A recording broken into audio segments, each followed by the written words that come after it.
ស្រាប់តាមឬចង់ដូរយកអាស៊ីនវាវិញក៏បានដែរតាមនេះប្រភេទម៉ូតូ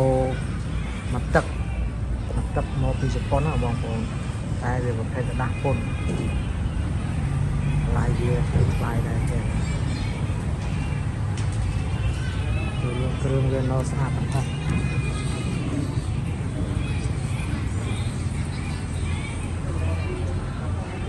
ADV 160មានកម្លាំង160 ADV កម្លាំង160 023ទឹកពីជប៉ុនអានេះกระดาษพ่น